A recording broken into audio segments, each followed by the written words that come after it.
Hey, and welcome back. Ever since I've joined the YouTube Partner Program and had the ability to monetize the content I'm creating, I've been making these year-end videos recapping the money I've made, as well as charting the growth through subscribers, watch hours, and everything else that goes along with creating videos on YouTube. If you're interested in seeing where this channel was at the end of 2021 or 2022, you can go back and watch those, and I'll have them linked in the description. I understand that for some, sharing the financial information about my channel may seem braggadocious or like I'm showing off, but the reason I do this is because there's a few other channels I've watched who have done the same thing, and I found it really motivational when I was starting to make my own videos and seeing what kind of financial impact I could expect based on the number of subscribers or the size of my channel at a given time. So I hope for a few of you out there, you'll also find this motivational and helpful. In 2023, I continued my streak of releasing a new video every Monday morning at 9 a.m., but occasionally I'd also release a second video in a given week, sometimes being a follow-up or companion video to what I had released that Monday. So in total, I ended up releasing 70 individual videos throughout the entire year. Most of these videos fit the theme of what I've been doing the past few years with DIY projects, gear reviews, transcriptions, performance videos, and a few vlogs to show my life outside of this YouTube channel and give you a behind-the-scenes look at what goes into my career as a musician. Additionally, in 2023, I was also able to launch a series I've been trying to do for years called Off the Beaten Path. This is a show where I get to travel and meet other people in the drum community and take a look at the spaces they've created to do their craft. I've been really grateful for all the positive response on this series, and I'm really excited to continue this in 2024 with Season 2 launching next week. On top of all the regular full videos I made on YouTube in 2023, I also started investing more heavily in YouTube Shorts. A lot of times these were just cut up clips from different videos, gig shots, or just something I thought was funny or interesting that I could share in less than 60 seconds. In total, I created 148 individual shorts. So with all that, let's go ahead and dig into YouTube Studio and take a look at all the numbers and analytics so we can see the real growth on the channel this year. All right, so welcome to my YouTube Studio landing page. This first page, the dashboard, if you're not familiar, just shows your latest release and then some of the metrics over the last 28 days and your total subscriber count. It's kind of a nice thing to check in on once in a while and see where I'm at, and sometimes I check it frantically, like when I release a new video on a Monday. So let's go ahead and go into the Analytics tab here.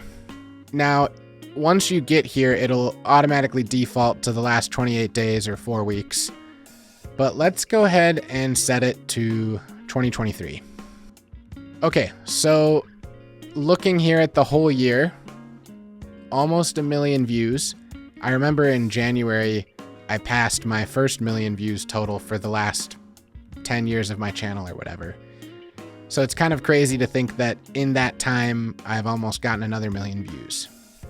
And if we go to lifetime view, I'm at 1.9 million. It doesn't show the exact number, but I think I checked on my phone where it does show the exact numbers.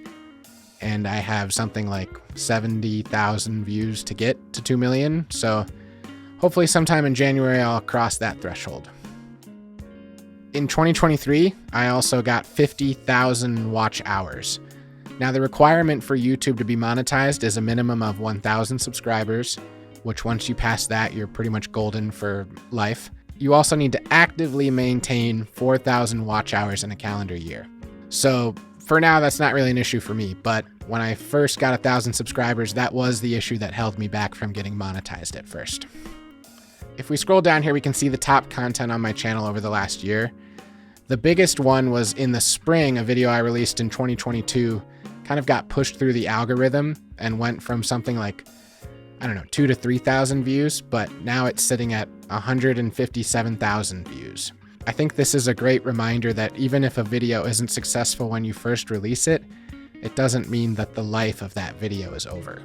And if you look at the top 10 performing pieces of content on my channel over the last year, a number of these were released in 2021, 2022, 21, 22, and the other ones are all shorts and they were released in 2023. Now, another thing I've noticed over the last year, from investing in the shorts program more is that since those videos are shorter in nature, sometimes even like 10 seconds, you have a better chance at getting someone to watch it multiple times. I even myself, on other people's shorts, if it's like a quick like 5-second thing, I might watch it like 10 times in a row if I keep missing something or I'm trying to read a label on something on the screen because it's going by too fast. So it's almost a strategic way to rack up views really quickly. So for me, I release a full video every Monday. A lot of times that could be anywhere from 10 to 20 minutes long, maybe even longer. But throughout the week, I might sprinkle in some quick short releases, you know, the before and after of a kid I fixed up for a full video, trading eights on a jazz gig, kind of a little meme about our singer laughing on stage when the keyboard player messed him up, a drum solo from a jazz gig, and a little highlight from my Off the Beaten Path series. So like this one up here, number 2 for the whole year, was a video I released this month, a short, and it got almost 29,000 views. And this all feeds into that grand total of almost 1 million views in the last year. Now, if we keep going a little bit more expanded, can even see the average view duration. So like that top one, people are watching a little over 4 minutes out of the entire 12 minutes. And then that short is 59 seconds total and they're watching 33 seconds. So they can get through that a lot quicker. Now, if we keep going down past 10, a lot of these shorts that are in here are from this year. But some of the videos may be between like 10 and 30. Upgrading a sound percussion junior kit, that was from the summer. 5 days in the studio, that was from February. Restoring an 80s Gretsch drum set, that was from the fall. Behringer mic review, that's an old one from 2021. Brooklyn Shellbank, that's from this summer. Skinny kick drum, that was one of my original videos from 2020 that still gets a lot of play. Wedding gig vlog, that was from this fall. Worship drummer vlog, that was from April. Drum studio tour, episode 1 of Off the Beaten Path, that was from the beginning of the year. And then so on and so forth, a lot of older videos and some of the other ones I released this year. All right, let's go ahead and go back. So here we can kind of see the breakdown between full videos and the views and impressions and view duration versus shorts, social media post on the site you can do, and then also songs, which are just the songs that I used within videos. So a lot of these Silk Sonic ones, they're not really mine, so this isn't a stat I really care about. But you can see that one person did use our Jazz for 90s Kids theme from DuckTales recording in their short, so that's kind of cool. All right, if we go over to the audience, we can see I've added a little over 6,000 new subscribers this year, and I'm almost at 12,000. So it's almost like the subscriber count has doubled, and I think that's pretty true from the previous years as well. So it would be great if this year I could double my subscriber count again and get somewhere like 24, 25,000, but I'm anticipating that to kind of steep off at some point. I can't imagine that's always going to keep up at that same kind of growth rate. So the revenue that everyone wants to see for the year of 2023, $2,536.74. What I really like to kind of look at is this monthly view. All right, so this year, as you can see, in January, it was only $72.25. I might have still gotten a payout from leftover money in my account from December of the previous year, but I can't remember that exactly. But if you look forward, this shows it in order of lowest to greatest. So February, $108. March, $107. April, $336. That was the month when that video I mentioned before, 3 gigs in one day, kind of blew up. And then that fed into May as well, $462. And then it tapered off. June, $158. July, $144. August, $313. That same video got a boost again, along with some other videos. And that's kind of the big thing I notice. When one video gets pushed through the algorithm, usually there's a residual payout on some other videos or my subscriber count, or you'll see some other videos also get a little boost along the way as well. September, $248. I think still riding that boost from the end of the summer. And then October, $217. November, 172, so kind of creeping back down. And then December, which is still ongoing, but $193. So I think the average is a little over $200 a month in the grand scheme of things, which is great. I'm super thankful for that. But I'm putting in a ton of hours for just that payout, and it's not like that money can sustain my lifestyle, pay my mortgage, feed my dogs, etc. So one final thing I do want to mention on the revenue side of things in YouTube analytics is breaking down how all that money is pieced together. I think the way that everyone's familiar with is through ads on videos and me getting a cut of the advertiser's rate they're paying to YouTube. And in the year of 2023, that was $2,311.23, or just over 90% of the money I'm making coming from the ad revenue. Now, for people who subscribe to YouTube Premium and don't watch ads, that was $174.72, so just almost 7%. I think that kind of showcases that the large majority of people are using YouTube for free, and there's a small portion of the people who pay for it like they do Spotify or Apple Music or something. One thing I do want to mention is a few people have given me super thanks, which is a way for you to leave a financial tip on a video in the comments section. And for those of you who did that this year, I really appreciate it. It's kind of the most direct way you can support me. You don't even understand how many times you'd have to watch that video for me to get $2. So I really appreciate it, and it is not forgotten.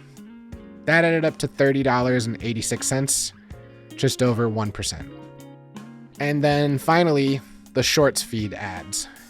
I think it was only within the last year or two that you could even monetize Shorts, and I really didn't think anything of it. And at the end of the day, it's just a little less than $20. It's kind of a throwaway in the grand scheme of things, but I don't know, I still appreciate that YouTube makes that available to people creating content, because I have friends who create more short form content, and they're getting, millions of views on something, whether it be on TikTok, Instagram, or now YouTube with Reels. So for them, that number is probably more significant. For me, I think long form content is really my way of communicating, so makes sense. All right, so with all that data now explained, let's go put a wrap on this thing. There's a number of other ways I can generate income off my channel, aside from just the ad revenue I receive from YouTube. One of the other ways I can generate a little bit of revenue is from affiliate marketing. I've done this mostly with Amazon Associates through the whole year, so once in a while you'll see a link that I add in a video or in the comments section to a product I might be referencing in a video. If you follow that link and buy that product, I get a little kickback from Amazon at no extra cost to you. I've also been able to work directly with some companies like Phoenix Pro to have a special link and promo code for viewers of my video if they choose to buy the product that I featured. But one of the newer affiliate marketing streams that I'm really excited to share with you is with Sweetwater. This past month, they invited me to be part of their affiliate program, and I'm really excited to work with a company that I personally shop at a lot and prides themselves on customer service the way Sweetwater does. You might have already seen these links popping up on my channel, and I'd highly encourage you to shop from Sweetwater, as they're just the best in the music industry. In total, the revenue generated from all these different affiliate marketing channels added up to $277.27 for the entire year. On top of affiliate marketing, another way for me to add value to the channel is through products I'm sent for free in exchange for making videos or giving my feedback to the company. In 2023, I was sent a wide variety of products from companies like Pinch Clips, Phoenix Pro, X5, Fine, SE Electronics, NeonSign.com, and Bassin In-Ears. The value of all these products together added up to $1,412.13.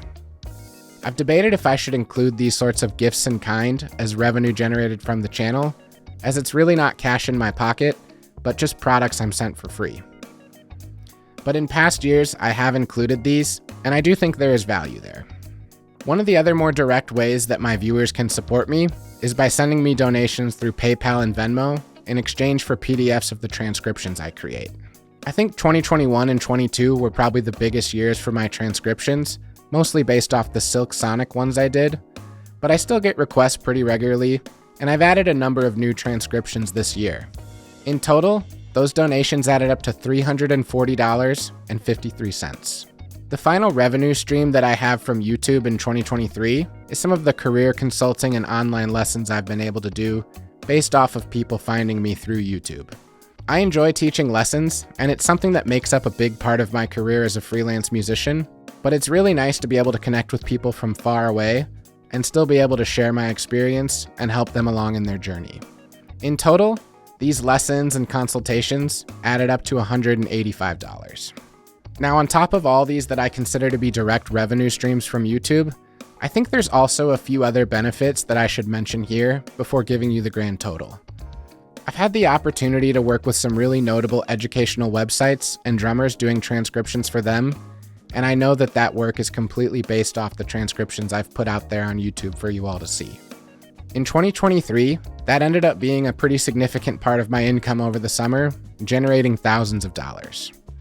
Since the content I release on my channel requires me to record both high-quality audio and video and put it all together in a nice package, I've had some requests from other local musicians and bands asking if I could help them do the same for a demo or for a live performance. I don't think it's fair to include that revenue here, but I know a lot of those people tell me that they see my YouTube videos, and that's what drew them to me in the first place. On top of making people aware of my skills as an audio and video editor, this also gives me an opportunity to showcase my drumming and make me available to future clients and people looking to hire me as a drummer or one of the bands I work with. So for the year 2023, my grand total of all these revenue streams brought together was $4,751.67. Now, the data from YouTube doesn't include revenue generated from the 30th or 31st of December, so you could probably add in another $10 to $15 when all is said and done. Now, if we compare this to previous years making money on YouTube, in 2021, I made $875.15, and in 2022, I made $1,703.15. That's nearly a 180% increase from 2022 and a 439% increase from 2021. If there's anything I can take away from making weekly videos on YouTube for the last 4 years, it's that the growth is not always linear, and you can expect some peaks and valleys along the way. But in the long term, the growth has been really encouraging and has me extremely motivated for 2024 and beyond. Aside from all the financial benefit with YouTube, I think my favorite benefit of all of this has been the opportunity to connect with some drummers who I really admire and who have started following my work as well. In June, I was able to connect with Zach Albetta when he was in my area on tour with the Broadway musical Ain't Too Proud to Beg, and he was kind enough to ask if I would be a guest on his podcast, Working Drummer, which I've been an active listener of for years. Zach also was kind enough to connect me with Q Robinson, who is the touring drummer with Hamilton, and when he was in town, we got to hang out, and he even helped get me tickets to his show. As a fan of everything Gretsch, I've followed Connor Dennis from the band Beartooth for some time after seeing him in some promotional marketing materials over the years. He reached out to me a while back to ask a question about something with one of the videos I did, and I was super surprised to hear that he watches my channel, and we were able to connect when he was in Green Bay touring with his band. We still keep in touch here and there, and it's nice to have a fellow Gretsch geek to talk to whenever I come across something interesting. And finally, one other drummer I was able to connect with and form a friendship with, E-Man Cervantes. He's played with acts like Andy Grammer and Gwen Stefani and has a hilarious social media presence. And as an added bonus, he's also the main reason I bought an Uni pizza oven. We were finally able to hang out in person when he was in Milwaukee on tour with Andy Grammer back in October, and we still keep in touch pretty regularly.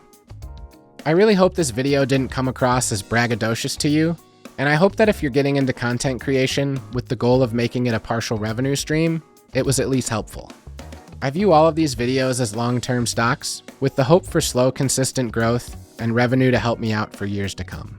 In no ways do I consider this a full-time career path for me, but I see that one feeds the other with my life as a freelance musician, and this certainly helps support me in the grand scheme of things. Thanks to everyone who has supported me over the years on this channel, and if you want to help support me in a fiscal way, the best ways are to 1. Watch my videos and don't skip the ads. 2. Subscribe, like, and comment to help feed the algorithm for me. 3. Send a tip for my transcriptions. 4. Use my affiliate links at no extra cost to you, especially from Sweetwater. And 5. If you feel so inclined, you can always use the Super Thanks feature on YouTube to support me directly on here. Thanks again, and I look forward to recapping another great year on YouTube at the beginning of 2025.